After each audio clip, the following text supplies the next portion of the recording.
उकडलेल्या बटाट्याची भाजी कशी करायची त्याच्यासाठी आपण साहित्य घेतलेलं आहे. उकडलेले बटाटे 4 मीडियम साईजचे बटाटे उकडून घ्यायचे आणि असे छोटे छोटे क्यूब साईजमध्ये कट करून घ्यायचे. आणि अर्धा कांदा, मीडियम साईजचा अर्धा कांदा मी चिरून घेतलेला आहे. जर तुमचा कांदा मोठा असेल तरी अर्धाच घ्या आणि छोटा असेल तर पूर्ण 1 कांदा घ्यायचा.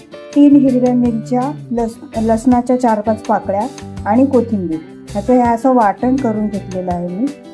आणि तेल, हळद आणि जिरे मोहरी याची आपण फोडणी करणार आहोत. ह्या चमच्याने मी 5 चमचे तेल टाकले, एवढं आपल्याला पुरेसं आहे. त्याच्यामध्ये आपण टाकणार आहोत मोहरी, थोडीच टाकणार आहे मी मोहरी, 1/2 चमचा. ही आपली तडतडली आहे, त्याच्यातच आपण टाकणार आहोत जिरे.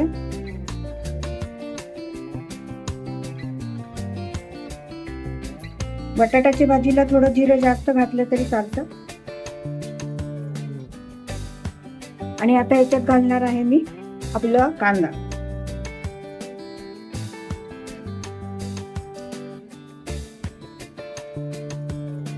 कांदा चांगला परतून घ्यायचा, गॅस बारीक ठेवायचा आणि मग ह्याच्यात आपण वाटण घालणार आहोत आणि ते परतून घेणार.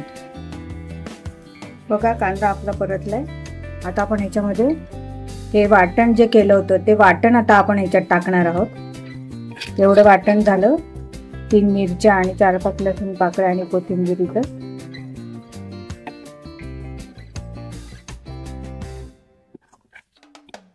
चांगलं परतून द्यायचं. ह्याच्यात आपण कुठली आलं लसणाची पेस्ट वगैरे टाकणार नाही आहोत.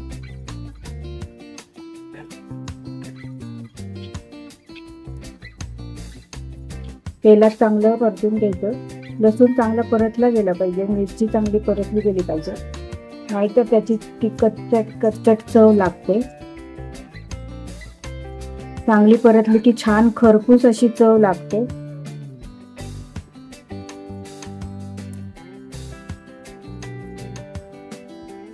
वास येतो आणि मिरची आणि लसूण परतताना बघा तुम्ही एक वास येतो परतल्याचा. तो वास आला आणि दिसतं पण आपल्याला परतलेलं. बघा आपला मसाला परतून झालाय. आता आपण ह्याच्यामध्ये घालणार आहोत हळद, हिंग.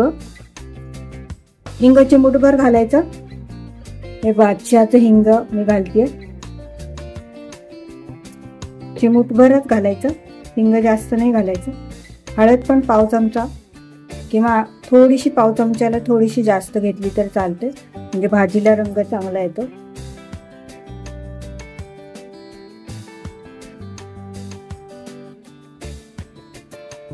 आणि चांगलं परतून घ्यायचं, कारण हळद पण चांगली परतली गेली पाहिजे, नाहीतर तिचा पण कच्चा असा वास येतो, चव लागते कच्ची.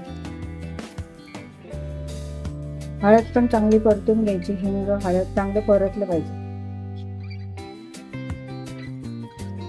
एक अर्धा मिनिट किंवा 10-15 सेकंद आपण परतलं. बटाटे चांगले परतून घ्यायचे. सगळ्या बटाट्यांना मिश्रण लागलं पाहिजे.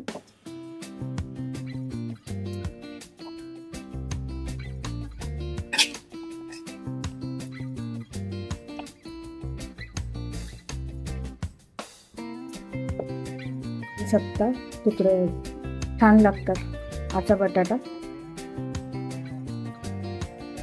वाटणही तुम्हाला हे अजून हवं असेल तर अजून थोडंसं वाढवून तुम्ही वाटण पण घालू शकता.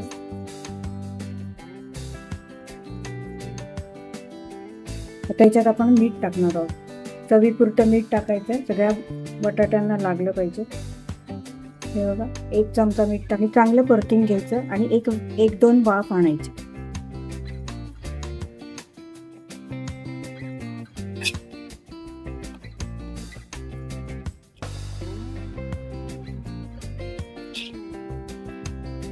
परतले आणि आता आपण त्याच्यावर वाफ आणण्यासाठी ताट ठेवणार आहोत. 1-2 वाफ आणणार आहोत आपण याला आणि आपली भाजी तयार आहे. सर्व करताना तुम्ही त्याच्यावरती ओलं खोबरं किसलेलं वाटलेलं थोडंसं घालून आणि थोडीशी अजून कोथिंबीर वरतून हिरवी कोथिंबीर घालून तुम्ही भाजी सर्व करू शकता. माझी रेसिपी आवडली असेल तर नक्की करून बघा. तुम्हाला कशी वाटली कळवा. आणि तुम्हाला जर ती भाजी आवडली तर तुमच्या फ्रेंड्समध्ये, तुमच्या नातेवाईकांमध्ये शेअर करा. थँक्यू.